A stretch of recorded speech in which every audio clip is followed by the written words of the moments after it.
हरे कृष्णा। ओम नमः शिवाय। प्रिय भक्तों, सफला एकादशी के विषय में भगवान श्री कृष्ण कहते हैं कि जो भी व्यक्ति 10,000 वर्ष तक तपस्या करता है और उससे उसे जो फल प्राप्त होता है, वही फल उसे इस पौष मास के कृष्ण पक्ष की सफला एकादशी का पालन करने एवं व्रत कथा का श्रवण करने से प्राप्त हो जाता है। तो आज के इस वीडियो में आप जानेंगे कि इस बार सफला एकादशी कब है और इस दिन के शुभ मुहूर्त कौन कौन से हैं। और सबसे बड़ी बात यह है कि इस बार की एकादशी के दिन बड़ी भारी योग भी बन रहा है जो धन के भंडारे भर देता है। तो यह सब जानने से पहले आइए श्रवण करते हैं सफला एकादशी व्रत कथा। एक बार युधिष्ठिर ने भगवान श्री कृष्ण से कहा, हे स्वामी, हे जगदीश्वर, पौष मास के कृष्ण पक्ष में जो एकादशी होती है उसका क्या नाम है, उसका क्या विधि है तथा उसमें किस देवता की पूजा की जाती है, यह बतलाने की कृपा करिए। भगवान श्री कृष्ण कहते हैं, हे राजेंद्र, बड़ी बड़ी दक्षिणाओं वाले यज्ञों से भी मुझे उतना संतोष नहीं होता जितना एकादशी व्रत के अनुष्ठान से होता है। पौष मास के कृष्ण पक्ष में सफला नाम की एकादशी होती है। उस दिन विधि पूर्वक भगवान नारायण की पूजा करनी चाहिए। जैसे नागों में शेष नाग, पक्षियों में गरुड़ तथा देवताओं में श्री विष्णु श्रेष्ठ हैं, उसी प्रकार संपूर्ण व्रतों में एकादशी तिथि श्रेष्ठ है। राजन, सफला एकादशी को नाम मंत्रों का उच्चारण करके नारियल के फल, सुपारी, बिजौरा तथा जमीरा, नींबू, अनार, सुंदर आंवला, लौंग, बेर तथा विशेषतः आम के फलों और धूप दीप से श्री हरि का पूजन करें।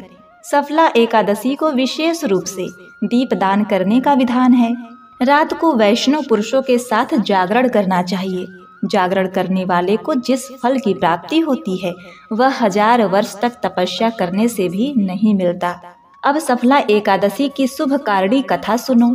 चंपावती नाम से विख्यात एक पुरी है जो कभी राजा महिष्मति की राजधानी थी। राजा महिष्मति के 5 पुत्र थे। उसमें जो ज्येष्ठ था वह सदा पाप कर्म में ही लगा रहता था, पर स्त्रीगामी और वेश्याक्त था। उसने पिता के धन को पाप कर्म में ही खर्च किया। वह सदा दुराचार परायण तथा वैष्णव और देवताओं की निंदा किया करता था। अपने पुत्र को ऐसा पापाचारी देखकर राजा महिष्मत ने राजकुमारों में से उसका नाम लुंभक रख दिया। फिर पिता और भाइयों ने मिलकर उसे राज्य से बाहर निकाल दिया। लुंभक गहन वन में चला गया। वहीं रहकर उसने प्रायः समूचे नगर का धन लूट लिया। एक दिन जब वह रात में चोरी करने के लिए नगर में आया तो सिपाहियों ने उसे पकड़ लिया, किंतु जब उसने अपने आप को राजा महिष्मत का पुत्र बताया तो सिपाहियों ने उसे छोड़ दिया। फिर वह वन में लौट आया। मांस तथा वृक्षों के फल खाकर जीवन निर्वाह करने लगा। वह दुष्ट जिस वृक्ष के नीचे विश्राम किया करता था वह पीपल का वृक्ष था और बहुत ही पुराना था। उस वन में वह वृक्ष एक महान देवता माना जाता था। पाप बुद्धि लुंभक वही निवास करता था। एक दिन किसी संचित पुण्य के प्रभाव से उसके द्वारा एकादशी के व्रत का पालन हो गया। पौष मास में कृष्ण पक्ष की 10वीं के दिन पापी लुंभक ने वृक्षों के फल खाए और वस्त्रहीन होने के कारण रात भर जाड़े का कष्ट भोगा। उस समय न तो उसे नींद आई और न ही आराम मिला। वह निष्प्राण सा हो गया। सूर्योदय होने पर भी उसको होश नहीं आया। सफला एकादशी के दिन भी लुंभक बेहोश पड़ा रहा। दोपहर होने पर उसे चेतना प्राप्त हुई। फिर इधर उधर दृष्टि डालकर वह आसन से उठा और लंगड़े की भांति लंगड़ाता हुआ वन के भीतर गया। वह भूख से दुर्बल और पीड़ित हो रहा था। राजन, लुंभक बहुत से फल लेकर जब विश्राम स्थल पर लौटा तब तक सूर्यदेव अस्त हो गए। तब उसने उस पीपल के वृक्ष के जड़ में बहुत से फल निवेदित करते हुए कहा, इन वृक्षों से लक्ष्मीपति भगवान विष्णु संतुष्ट हो। यह कहकर लुंभक ने रात भर नींद नहीं ली। इस प्रकार अनायास ही उसने इस व्रत का पालन कर लिया। उस समय सहसा आकाशवाणी हुई, हे राजन, तुम सफला एकादशी के प्रसाद से राज और पुत्र प्राप्त करोगे। अब बहुत अच्छा कहकर उसने वह वरदान स्वीकार किया। इसके बाद उसका रूप दिव्य हो गया। तब से उसकी उत्तम बुद्धि भगवान विष्णु के भजन में लग गई। दिव्य आभूषणों से सुशोभित होकर उसने बिना कष्ट के राज्य प्राप्त किया और 15 वर्ष तक वह उसका संचालन करता रहा और तब जाकर उसको मनोज्ञ नामक पुत्र उत्पन्न हुआ। जब वह बड़ा हुआ तब लुम्भक ने तुरंत ही राज्य की ममता छोड़कर उसे पुत्र को सौंप दिया और वह स्वयं भगवान श्री विष्णु के समीप चला गया, जहाँ जाकर मनुष्य कभी शोक में नहीं पड़ता। राजन, इस प्रकार जो सफला एकादशी का उत्तम व्रत करता है वह इस लोक में सुख भोग कर मरने के पश्चात मोक्ष को प्राप्त करता है। संसार में वे मनुष्य धन्य हैं जो सफला एकादशी के व्रत में लगे रहते हैं और उन्हीं का जन्म सफल है। महाराज, इसी महिमा को पढ़ते सुनते तथा उसके अनुसार आचरण करने से मनुष्य राजसूय यज्ञ का फल पाता है। तो बोलिए ओम नमो भगवते वासुदेवाय नमः। तो प्रिय भक्तों, यह थी सफला एकादशी की व्रत कथा। अब आइए जानते हैं सफला एकादशी के तिथि, शुभ मुहूर्त और कुछ विशेष उपाय इत्यादि संपूर्ण जानकारी। तो प्रिय भक्तगणों, पंचांग के अनुसार पौष मास कृष्ण पक्ष की एकादशी तिथि की शुरुआत 25 दिसंबर 2024 को रात के 10:29 पर होगी। इस तिथि का समापन 27 दिसंबर को मध्य रात्रि 12:43 पर होगा। इस प्रकार हम देख सकते हैं कि इस बार की एकादशी तिथि सुबह सूर्योदय से लेकर मध्य रात्रि तक संपूर्ण दिन में विद्यमान रहने वाली है और इसीलिए हम इस दिन यानी कि 26 दिसंबर 2024 गुरुवार के दिन ही सफला एकादशी का पालन किया जाएगा। इस बार की एकादशी गृहस्थ, वैष्णव और ब्रह्मचारी सभी के लिए एक ही दिन है और यह है 26 दिसंबर 2024 को। तो प्रिय भक्तों, अब देखते हैं इस दिन के शुभ मुहूर्त कौन कौन से हैं। तो 26 दिसंबर को प्रातः ब्रह्म मुहूर्त का समय रहेगा। प्रिय भक्तों, सफला एकादशी के दिन ब्रह्म मुहूर्त का समय प्रातः 5:23 से 6:17 तक रहेगा। उस दिन अभिजीत मुहूर्त दोपहर 12:01 से लेकर दोपहर 12:43 तक रहेगा। में विजय मुहूर्त रहेगा दोपहर के 2:05 से लेकर 2:42 के बीच में और अमृत काल रहेगा प्रातः काल 8:02 से लेकर 10:07 के बीच में। प्रिय भक्तों, सफला एकादशी पर स्वाति नक्षत्र भी बनेगा। इस बार की एकादशी में विशेष सुकर्मा योग भी बन रहा है। वैदिक हिंदू ज्योतिष शास्त्र के अनुसार सुकर्मा योग हमारे जन्म के अच्छे कर्म, सदाचार और जीवन में अनुकूल परिणामों का प्रतीक होता है। यह योग हमें जीवन में सफलता, आशीर्वाद, समृद्धि प्रदान करने में सहायक बनता है और इस बार यह सुकर्मा योग एकादशी के दिन रात्रि में 10:02 तक रहेगा। इस सुकर्मा योग में किसी भी नकारात्मक ग्रहों का प्रभाव कम हो जाता है और मनुष्य अधिक से अधिक आध्यात्मिक कार्यों के द्वारा अपने जीवन में प्रगति और सफलता को प्राप्त कर सकता है। और इस बार की एकादशी में एक और विशेष शिववास योग भी बन रहा है, यानी कि वह समय जब भगवान शिव जी कैलाश पर्वत पर निवास करते हैं और इस समय में उनकी विशेष रूप से पूजा अर्चना करके उन्हें प्रसन्न करने का अवसर प्राप्त होता है। तो इस बार 26 दिसंबर को यह शिववास योग रहेगा मध्य रात्रि 12:43 तक, यानी कि संपूर्ण एकादशी तिथि में यह शिववास योग अचल रूप से स्थापित रहने वाला है। शिववास योग का तात्पर्य यह है कि भगवान शिव एक विशेष समय में किसी एक दिशा या स्थान पर स्थित माने जाते हैं और यह वास दिन, वार, तिथि और अन्य ज्योतिष गणनाओं के आधार पर तय किया जाता है। शिववास की दिशा को ध्यान में रखकर भगवान शिव की पूजा करना अधिक फलदायी माना जाता है। शिववास की दिशा हर एक दिन में अलग अलग मानी गई है। चूंकि इस बार की एकादशी गुरुवार को आ रही है और उसी दिन शिववास योग है, तो इसीलिए गुरुवार के दिन शिववास की दिशा होती है ईशान, यानी कि उत्तर पूर्व दिशा। इसी दिशा में भगवान शिव का अभिषेक, पूजा और दीप अर्पण करना चाहिए। अब बात करते हैं पारण की। तो 27 दिसंबर 2024 शुक्रवार को सफला एकादशी व्रत का पारण करने का समय रहेगा सुबह के 7:02 से लेकर सुबह के 10:04 के बीच में। प्रिय भक्तों, एकादशी का पारण निर्धारित समय के अंदर ही करना अत्यंत आवश्यक है और ऐसा न करने से व्यक्ति का एकादशी व्रत पारण फल नष्ट हो जाता है। इसीलिए ध्यान से निर्धारित पारण समय के अंदर ही एकादशी व्रत का पारण कर लेना चाहिए। अब आइए जानते हैं महत्व विधि, धन सफलता प्राप्त करने के विशेष उपाय। इस दिन क्या करें क्या नहीं करें। तो भगवान श्री कृष्ण ने एकादशी तिथि को स्वयं के समान ही बलशाली बताया है। सभी एकादशियों में नारायण के समान ही फल देने का सामर्थ्य है और इस दिन भगवान विष्णु की पूरे विधि विधान के साथ पूजा अर्चना करने से व्यक्ति को जीवन में सुख, समृद्धि और सौभाग्य की प्राप्ति होती है। सफला एकादशी अपने नाम के अनुरूप ही अपने भक्तों के सभी कार्यों को सफल और पूर्ण करने वाली है।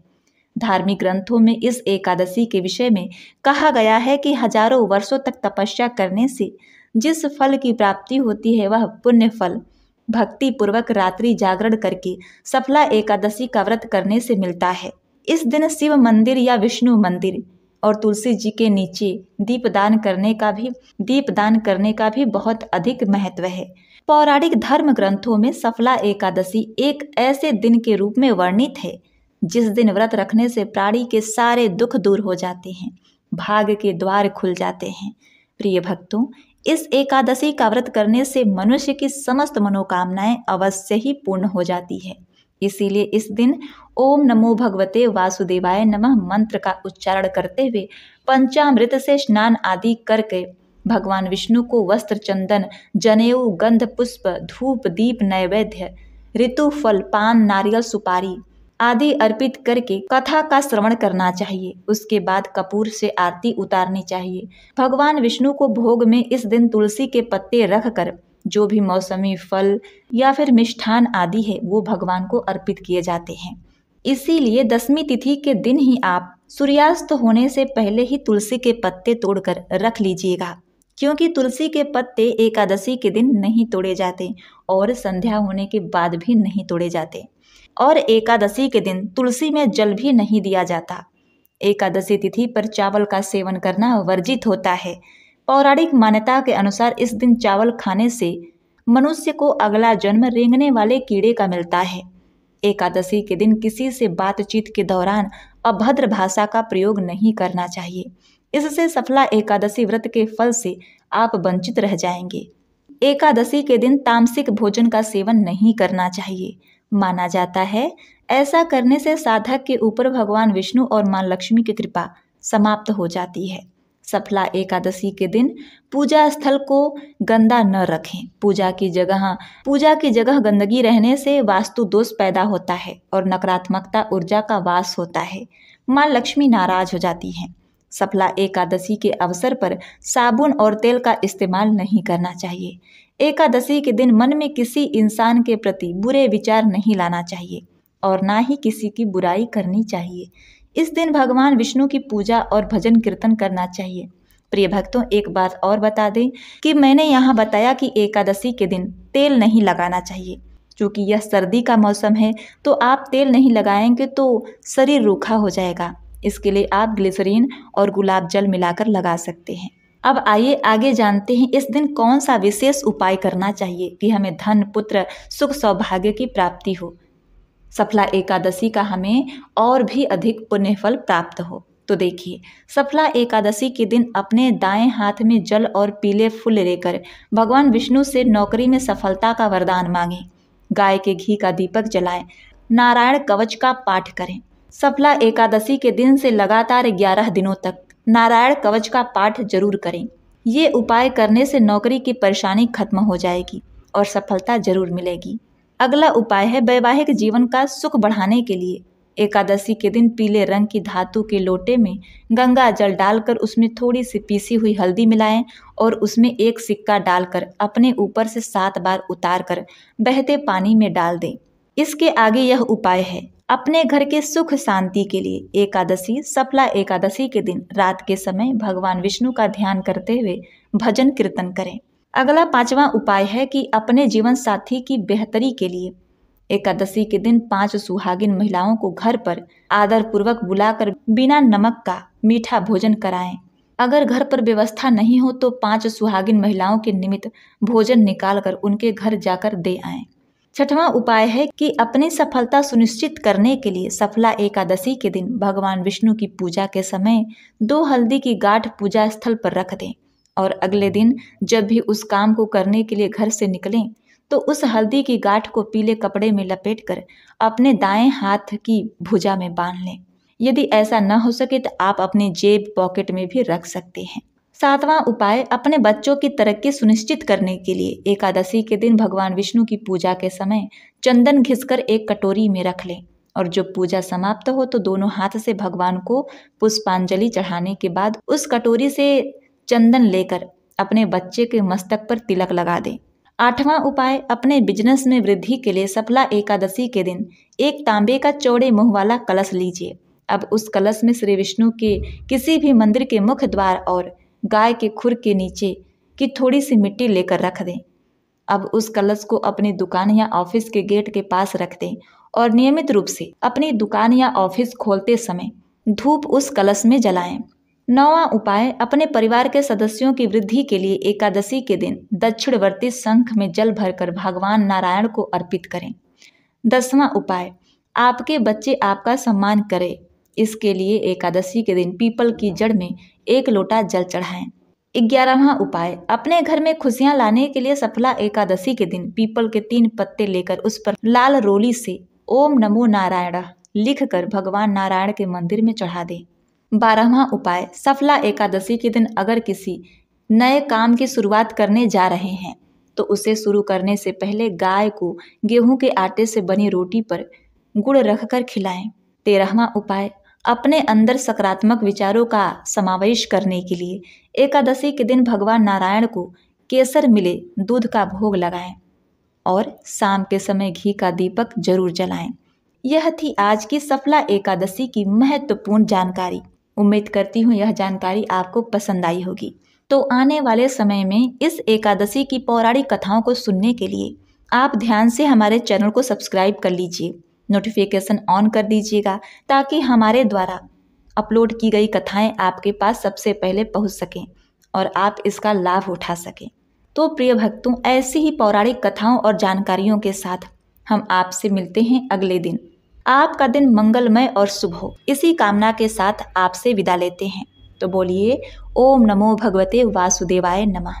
जय श्री हरि विष्णु।